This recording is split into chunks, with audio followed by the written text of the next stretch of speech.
So this is 8.4, multiply and divide rational expressions.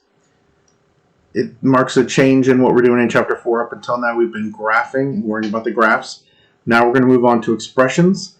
In 8.4 we're going to learn to multiply and divide rational expressions together. In 8.5 we'll be adding and subtracting, which leads us to 8.6 where we'll be putting those together to solve equations. As we move into this, it's probably good for us to remember how we deal with fractions, specifically with multiplying and dividing, because everything we do with the rational expressions are going to use the same rule as we use with fractions, which is numbers. It's just there's variables as well, so a couple things to watch out for, mostly the x's. We're going to then simplify a few multiplication examples and a few division examples.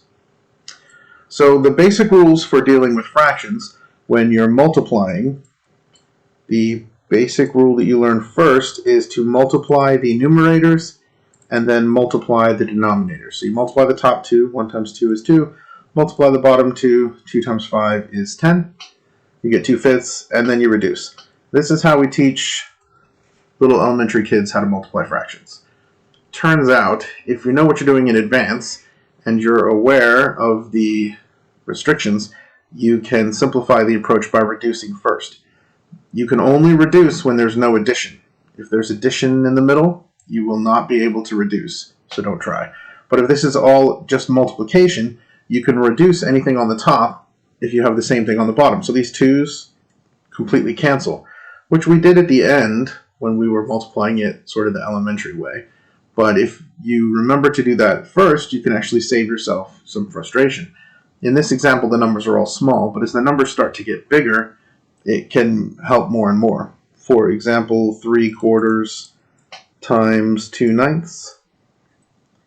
If we multiply this straight out, then we'll have to reduce it, but we can reduce the 4 and the 2 to 2 and 1, and we can reduce the 3 and the 9 to 3 and 1, and now we have 1 times 1 is 1, and 2 times 3 is 6, and our answer is reduced already, and we never had to write down a number bigger than 10. Whereas if you're multiplying first, you have to multiply 4 times 9, and who wants to deal with that? My last example is division, just to remind you how to divide fractions. And if you've ever taken an algebra course from me, what you learned was don't divide fractions, because it is a headache. It's technically possible, but why would you put yourself through that when it's so much easier to multiply by the reciprocal? So instead of dividing by 1/9, you should multiply by 9 once. 9. Again, reduce first is much easier. We get 6/1, which is 6.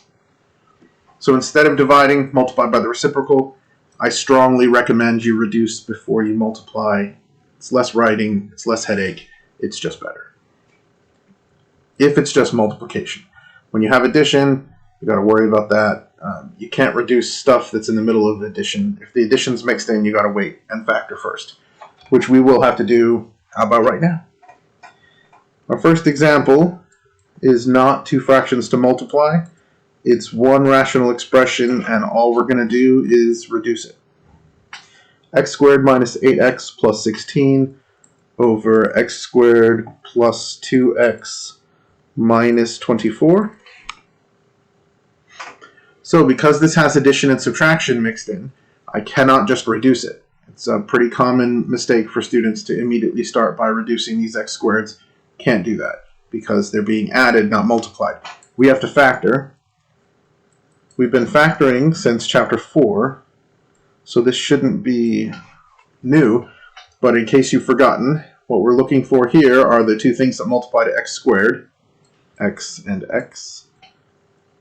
And then for the back two, we're going to need two things that multiply to 16, but they're going to have to add to -4. So to multiply to 16, we can do 16 and 1, or 8 and 2, or 4 and 4. But 4 and 4 are the ones that are going to add to -8. So I need a -4 and another -4. They multiply to positive 16. They add to -8. On the bottom, I again have x and x. I need two numbers that multiply to -24 that add to positive 2. 24 is 24 times 1, or 12 times 2, or 8 times 3, or 6 times 4. And the ones that are 2 apart are 6 and 4. Since we're multiplying to negative 24, one of these has to be negative. And since we want a positive 2 when we add them together, the 6 should be positive and the 4 should be negative. So that makes negative 24 when we multiply and positive 2 when we add them. Now that we've factored, we've turned this into a multiplication problem. You still can't reduce x's with x's directly because they're part of subtraction. But this is a multiplication problem, so as long as you get something in parentheses that's the same as something else in parentheses, a whole factor, x minus 4, same as a whole factor, x minus 4, you can reduce them. X minus 4 over x plus 6 is what's left, and that's our answer. We can't simplify that anymore until we know what x is. The next example is multiplication, but there's no addition in it, so we won't need to factor it. You can take a break from factoring. We'll come back, all the rest we'll have to factor. 3xy to the 4th times 27x to the 5th over 15x to the 4th y. So in this example, it's all multiplication, and we can start right away with reducing. I'm going to reduce each fraction because these fractions themselves aren't simplified. Then I'm going to reduce between the two fractions and then multiply last because I have to multiply the least amount that way. You could multiply straight across and then reduce, but the numbers get bigger, and bigger numbers are more work for your brain. So 5 and 3 will not reduce, but x squared divided by x, you have to subtract those exponents when you divide two powers with the same base. 2 minus 1 is 1, which leaves x to the 1st.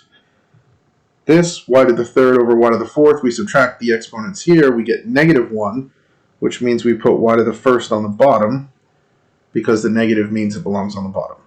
Makes sense too, because there's more y's on the bottom than on top, so that's where the remaining y would be. 27 and 15 are both multiples of 3. 27 is 9 times 3, and 15 is 5 times 3, so that reduces to 9/5. X to the 5th over x to the 4, 5 minus 4 is 1, so again we're left with 1x on top, and that y is on the bottom, so it just stays there, because there's nothing to cancel it with. Now that I've reduced each fraction, I'm going to look for ways to reduce between the two fractions, and there's a 5 on top here and bottom here.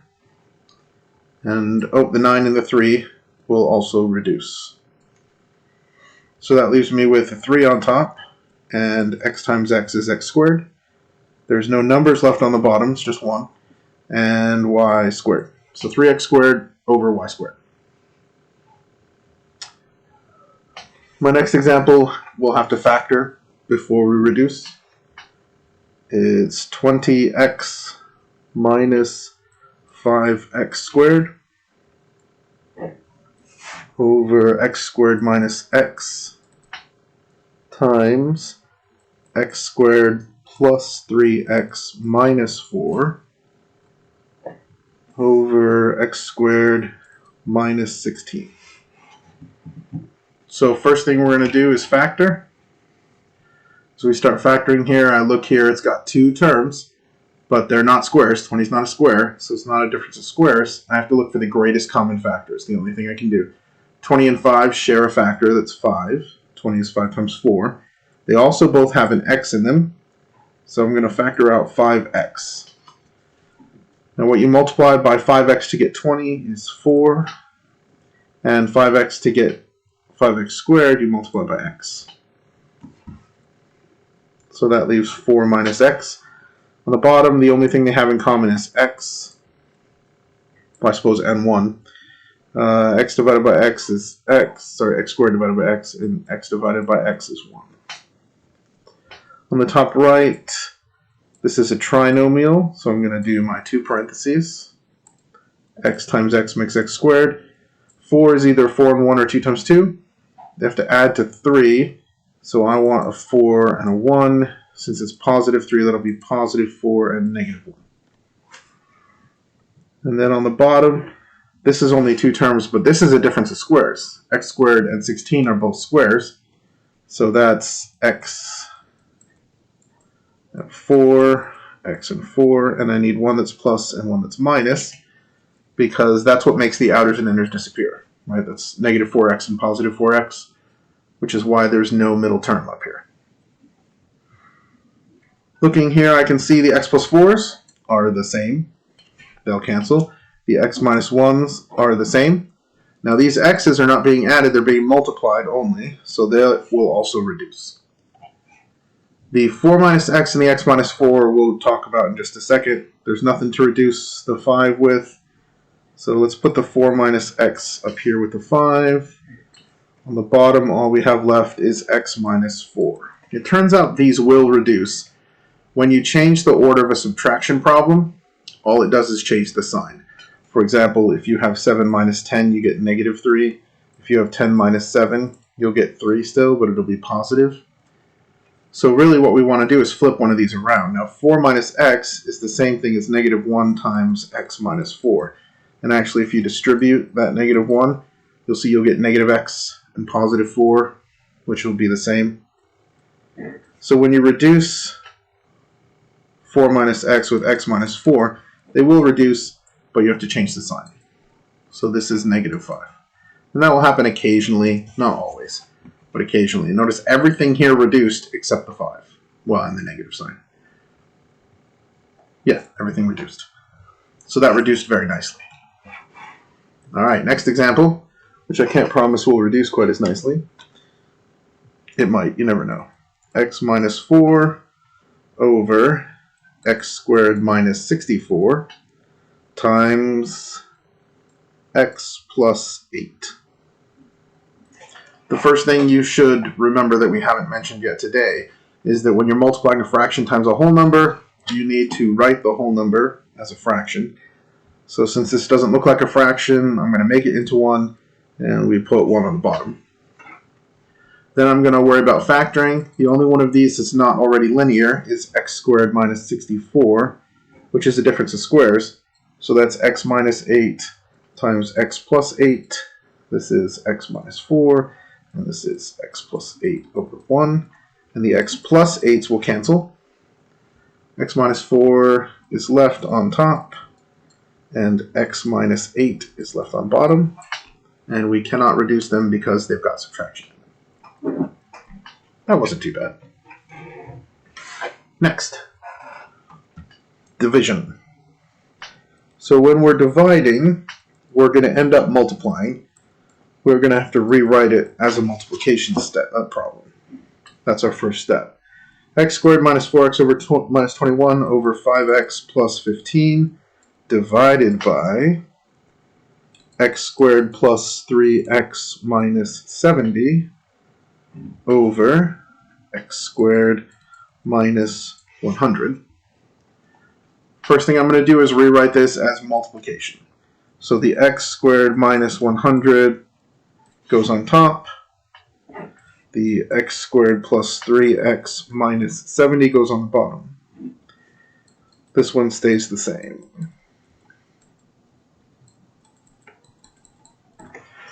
Typically, I don't actually write this step. I go right to factoring, so I invert them as I factor. But I didn't want to do 2 steps at once your first time out. Excuse me. So x squared minus 4x minus 21. I need 2 numbers that multiply to negative 21 that add to negative 4. That's going to be negative 7 and positive 3. Here it's a binomial. So instead of 2 parentheses, I factor out the greatest common factor, which is just 5. That leaves x plus 3. That reduces. Very nice. X squared minus 10 is the difference of squares. X plus 10, x minus 10. 2 numbers that multiply to negative 70 that add to positive 3 are 10 and 7, specifically positive 10 and negative 7. So the x plus 10s cancel, the x minus 7s cancel, and I'm left with x minus 10, 10 over 5, which will not reduce because the 10 is in a subtraction problem. All right, one last example for you. Just like we did with a multiplication, I'm going to throw one at you where the second one is not a fraction. Well, it is. It just doesn't look like it. So 3x squared plus 13x minus 10 over 6x squared divided by 3x squared minus 2x. So the first thing I'm going to do is rewrite the right side as its reciprocal.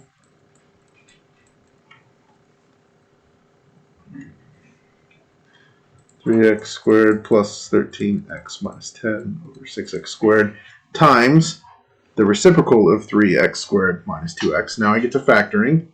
3x squared, this one has a front that's not 1, so to take this to the next level, that's 3x and x. Now I do need two numbers that multiply to 10, which is most likely 5 and 2, although it could be 10 and 1. I need the sum of 13, but it's not the 5 and the 2 or the 10 and the 1 that have to multiply to 13. It's the outers and inners. So this 3 is going to mess up my sum. So if I put the 2 over here and the 5 over here, pick sides, that will actually be 6 and negative 5, which makes positive 1, which is not 13. So that's not the right way to go. If I do 3x minus 2 times x plus 5, switch the 2 and the 5, now I get 15x minus 2x, which is the right one because that's 13x. 6x squared is no addition already, it's already factored. 3x squared minus 2x is a binomial but not difference of squares, so greatest common factor is just x, and that leaves 3x minus 2. Oh, 3x minus 2, which cancels. The x plus 5 is left on top. And on the bottom I have 6x squared times x, which is 6x cubed. And that is all. That should get you started. Like always, if you have any questions, feel free to contact me. Good luck.